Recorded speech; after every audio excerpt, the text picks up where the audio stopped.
नमस्कार, मैं हूं आपके साथ भारती बघेल। चलिए खबरों का रुख कर लेते हैं। हरियाणा सरकार ने नया हेलीकॉप्टर खरीद लिया है। इस हेलीकॉप्टर की कीमत करीब 80 करोड़ रुपए बताई जा रही है। हेलीकॉप्टर की खरीद के बाद सीएम नायब सिंह सैनी ने बैठने से पहले इसकी पूजा की। इस दौरान कैबिनेट मंत्री विपुल गोयल और राजेश नागर मौजूद रहे। नए हेलीकॉप्टर की खरीद पर सीएम सैनी ने कहा कि पुराने हेलीकॉप्टर में कुछ दिक्कतें आ रही थी और पुराना होने की वजह से सुरक्षा के नजरिए से भी ठीक नहीं था। ऐसे में पिछले कुछ समय से नया चॉपर खरीदने पर विचार किया जा रहा था। तो तस्वीरें आपको दिखा रहे हैं। सरकार ने नया हेलीकॉप्टर खरीद लिया है और उस हेलीकॉप्टर की भी तस्वीरें आपको लगातार टीवी स्क्रीन पर दिखा रहे हैं। आपको बता दें कि नायब सिंह सैनी ने सबसे पहले पूजा की, उसके बाद उन्होंने मीडिया से रूबरू होते हुए ये बताया कि पुराना चॉपर जो था उसमें कुछ समस्याएं आ रही थी, जिसके चलते सुरक्षा की दृष्टि से भी वो हानिकारक था। इसलिए सरकार बहुत दिनों से ये विचार कर रही थी कि नया हेलीकॉप्टर लिया जाए और आखिरकार वो दिन आ गया है जब नया हेलीकॉप्टर ले लिया है। आपको बता दें कि इस मौके पर कैबिनेट मंत्री विपुल गोयल भी मौजूद रहे और आपको बता दें कि हरियाणा सरकार ने जो नया हेलीकॉप्टर खरीदा है उसकी तस्वीर भी लगातार हम आपको दिखा रहे हैं और आप देख सकते हैं किस तरीके से यहां पर नायब सिंह सैनी और तमाम अधिकारीगण और नेता यहां पर बीजेपी के शामिल हैं। आपको बता दें कि यहां पर मीडिया भी उपस्थित रही और मीडिया से भी रूबरू हुए नायब सिंह सैनी और उन्होंने बताया कि नया चॉपर खरीदने के पीछे के कारण क्या थे।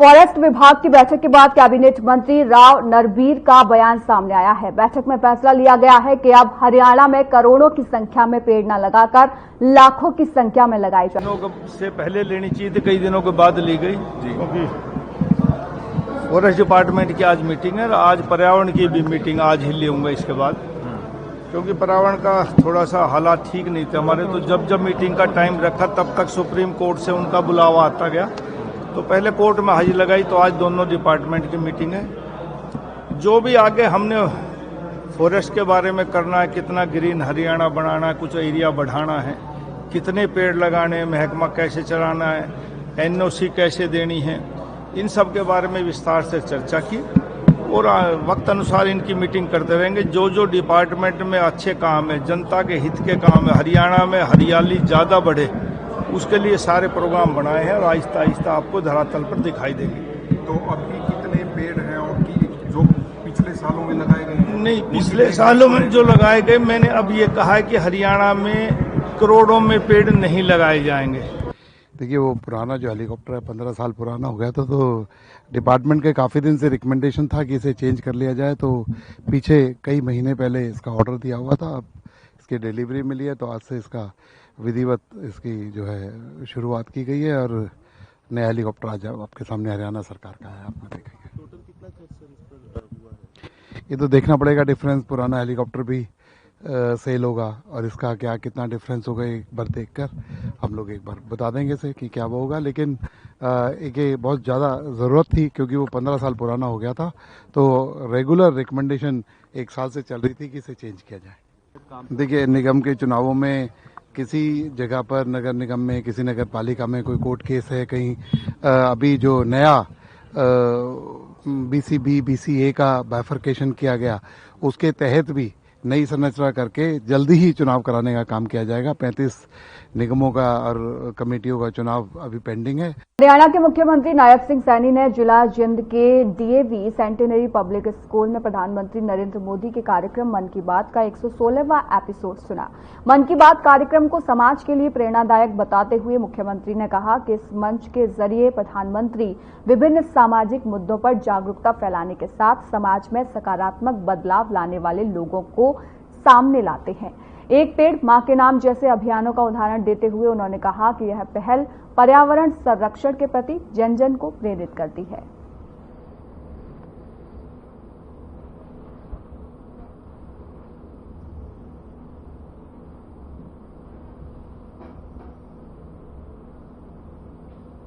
हरियाणा में 1 दिसंबर से नए कलेक्टर रेट लागू किए जाएंगे। आपको बता दें कि ये आदेश रेवेन्यू डिपार्टमेंट की ओर से जारी किए गए हैं। वहीं हरियाणा के सभी मंडलों के कमिश्नर और उपायुक्त को आदेश दे दिए गए हैं। 1 दिसंबर से हरियाणा में जमीनों की रजिस्ट्री और नए कलेक्टर रेट के हिसाब से की जाएगी।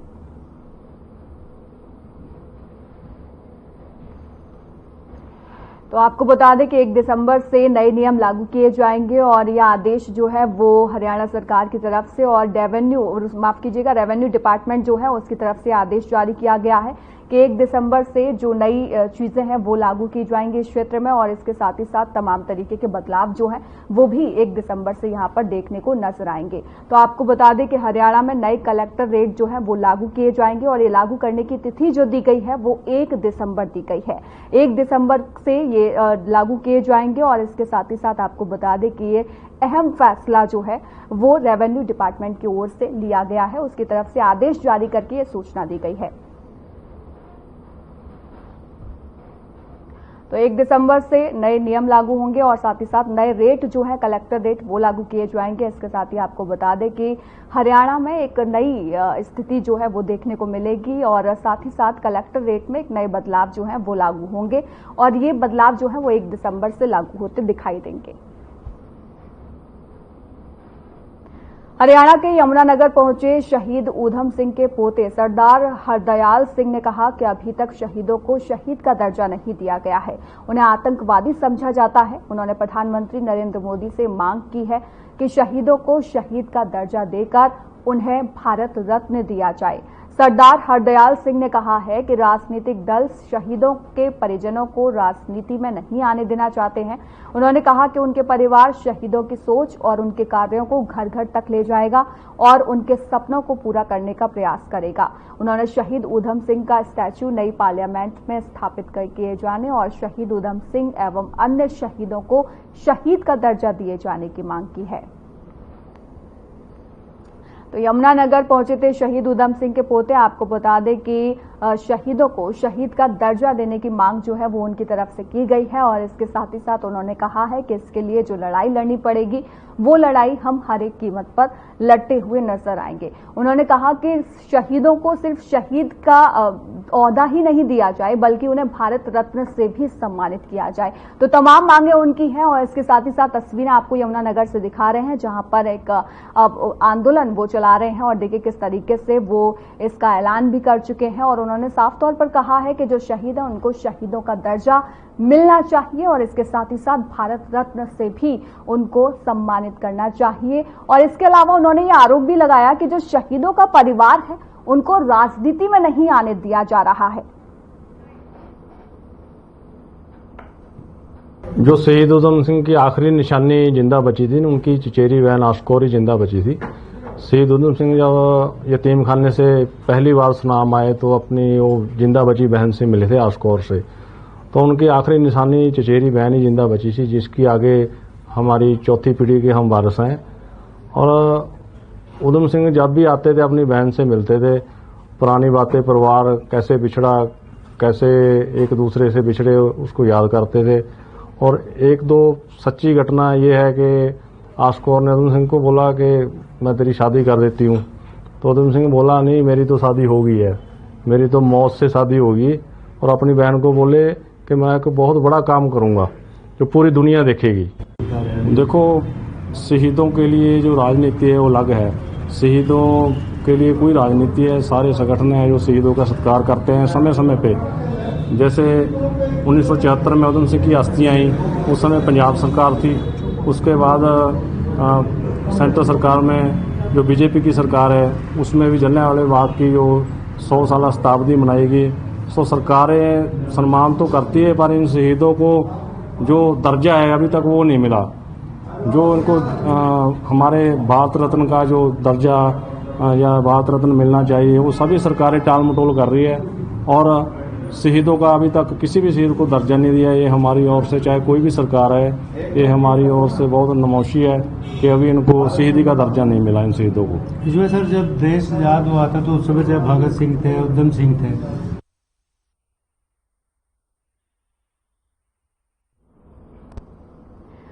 खबरों का सिलसिला यूं ही लगातार जारी रहेगा। फिलहाल रुकते एक छोटे से ब्रेक के लिए।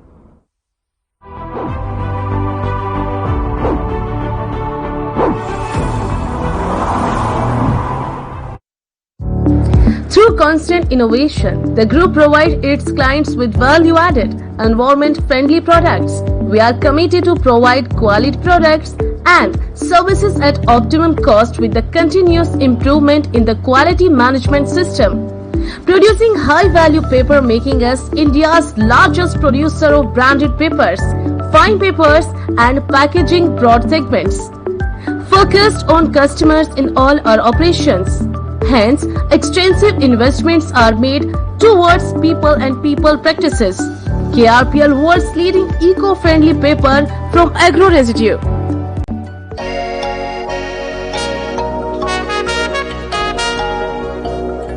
तुम हुस्न परी तुम जाने जहाँ हो इतनी हंसी ढूंढे तितलियाँ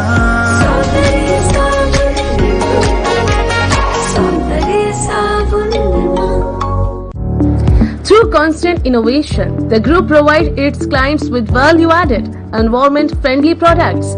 We are committed to provide quality products and services at optimum cost with the continuous improvement in the quality management system. Producing high-value paper, making us India's largest producer of branded papers, fine papers and packaging broad segments. Focused on customers in all our operations. Hence, extensive investments are made towards people and people practices. KRPL world's leading eco-friendly paper from agro residue.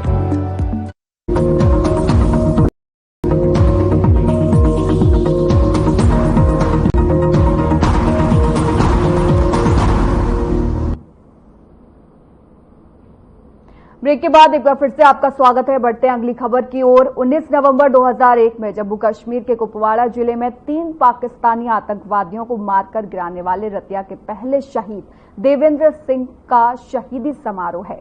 19 नवंबर से 25 नवंबर तक रतिया के कई स्कूलों में श्रद्धांजलि कार्यक्रम का आयोजन किया जाता है। उसके बाद रतिया के शहीद देवेंद्र सिंह पार्क में शहीद की प्रतिमा पर श्रद्धांजलि देकर उन्हें याद किया जाता है। इसी को लेकर शहीद को श्रद्धांजलि देने के लिए स्कूलों के सैकड़ों बच्चों ने शहीद के नाम के स्लोगन लेकर यात्रा निकाली।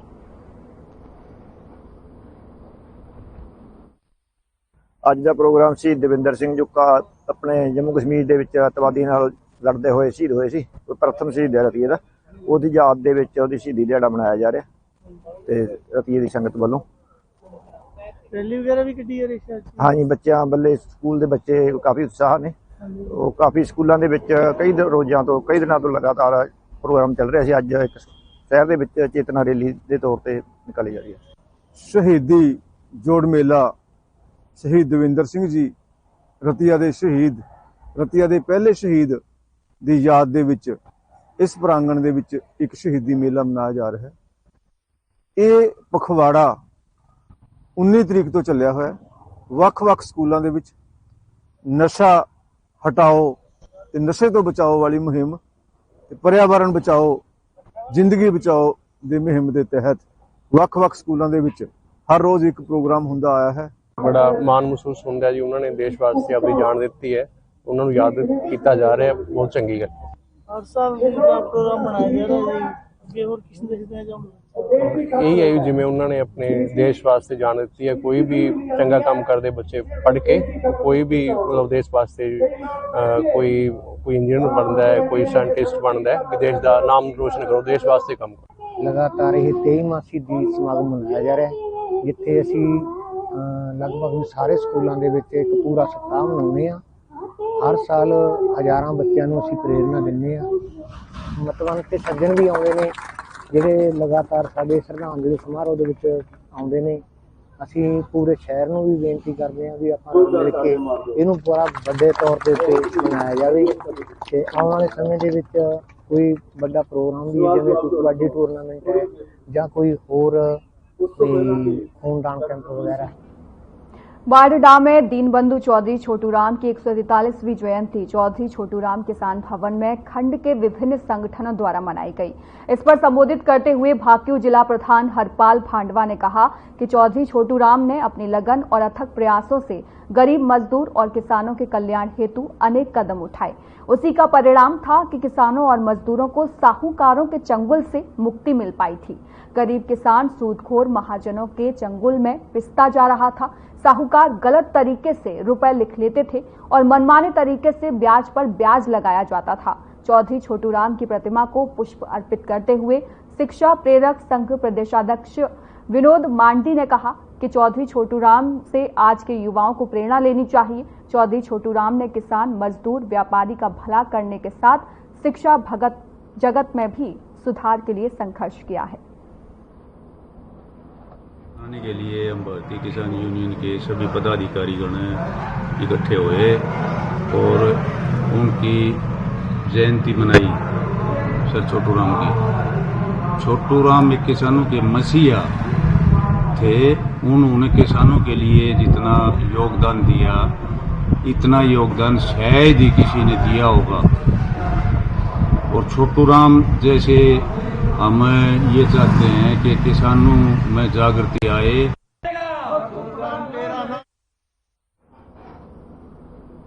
भवानीखेड़ा क्षेत्र के बेरोजगार युवाओं के लिए रोजगार मेले का आयोजन किया गया, जिसमें 107 युवाओं ने अपना रजिस्ट्रेशन करवाया और 59 युवाओं को रोजगार प्रदान किया गया।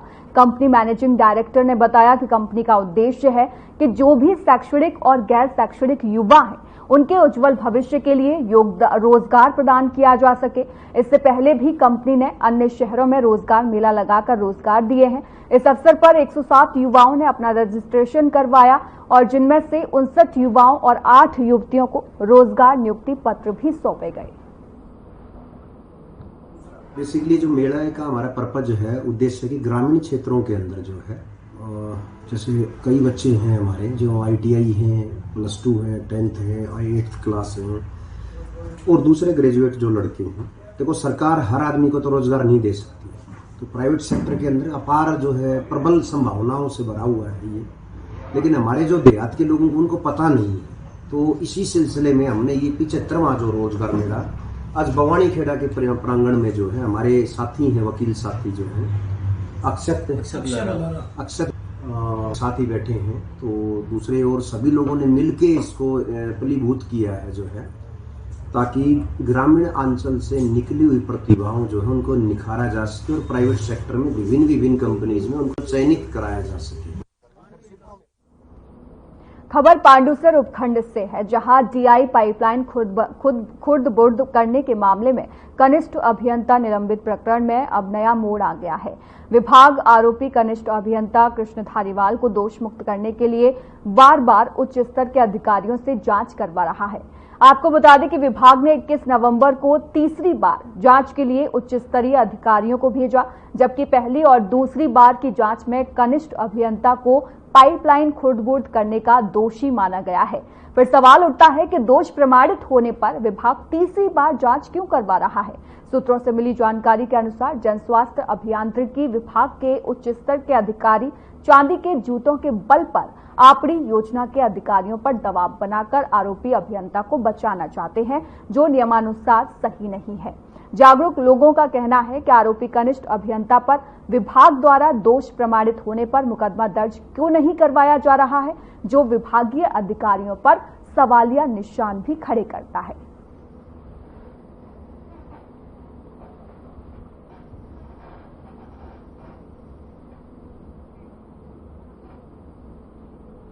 अपराध अन्वेषण शाखा 2 की टीम ने अफीम की खेप के साथ 2 ट्रकों को जब्त कर लिया है। आरोपी पंजाब सिंह, गुरविंदर सिंह, सेवा सिंह और जीत बासु फरीदकोट पंजाब को गिरफ्तार करके उनके कब्जे से 36 किलो 140 ग्राम अफीम बरामद हुई है। अंतर्राष्ट्रीय बाजार में इसकी कीमत 3 करोड़ 60 लाख रुपए बताई जा रही है। पत्रकारों से बात करते हुए SP वरुण सिंगला ने मामले की पूरी जानकारी दी।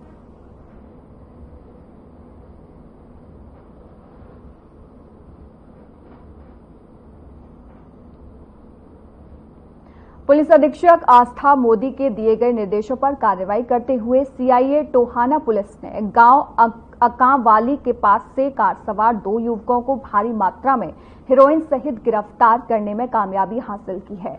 पकड़े गए युवकों ने जान से मारने की नियत से पुलिस कर्मचारियों को टक्कर मारी, जिससे 2 पुलिस कर्मचारियों को चोटें भी आई हैं।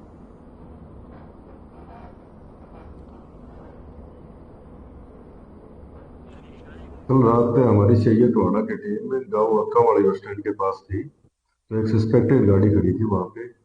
उसको चेक किया तो गाड़ी के ड्राइवर ने पुलिस पे गाड़ी चढ़ाने की कोशिश की।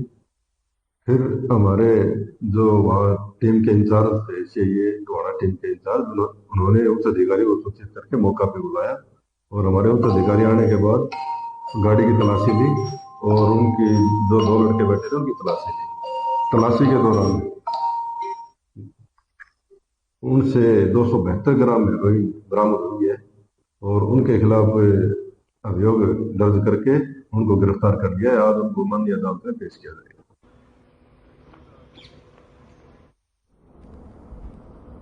प्रादेशिक परिवहन प्राधिकरण रेवाड़ी के जिला परिवहन अधिकारी कम सचिव ने जिला के सभी धुआं जांच केंद्रों की चेतावनी दी है। आपको बता दें कि ऐसे किसी भी वाहन को जांच प्रमाण पत्र ना दें जिन वाहनों पर हाई सिक्योरिटी रजिस्ट्रेशन प्लेट नहीं लगी है।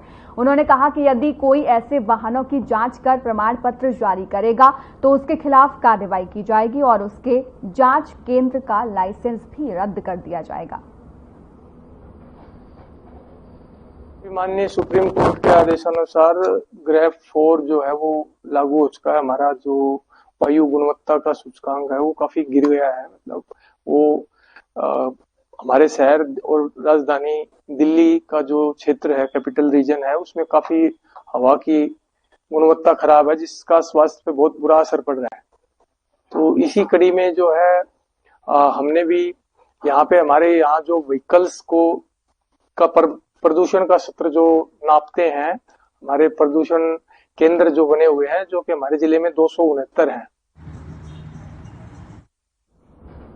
चरखी दादरी जिले में पूर्व सैनिकों की समस्याओं के समाधान के लिए विभिन्न गांव में समाधान शिविर का आयोजन किया गया, जिसमें पूर्व सैनिक की पेंशन सहित विभिन्न समस्याओं का समाधान किया गया। पूर्व गौरव सैनिक सोसाइटी जिला प्रधान सूबेदार सोमवीर शर्मा ने बताया कि सैनिक और उसके परिवार को सरकार द्वारा CST कैंटीन, ECHS व सैनिक बोर्ड के माध्यम से विभिन्न सुविधाएं प्रदान की जाती हैं। पूर्व सैनिकों को कई बार विभिन्न समस्याओं का सामना करना पड़ता है, जिसके समाधान के लिए चरखी दादरी जिले में ग्राम स्तर पर समाधान शिविर आयोजित किए जा रहे हैं ताकि पूर्व सैनिकों की समस्याओं का समाधान हो सके।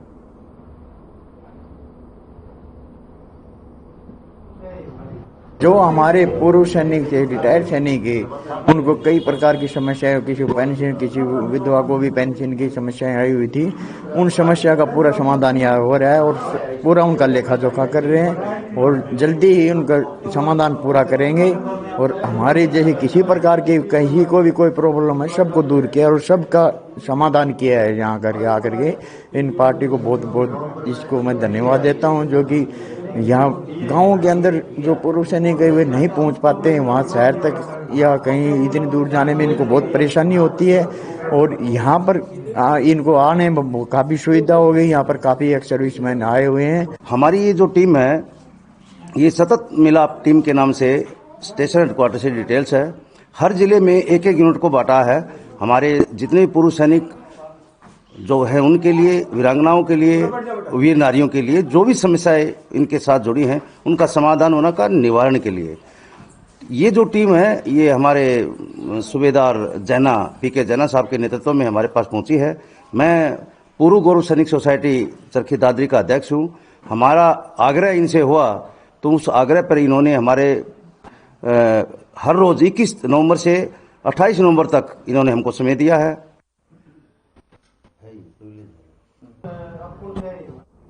फिलहाल इस बुलेटिन में इतना ही। नमस्कार।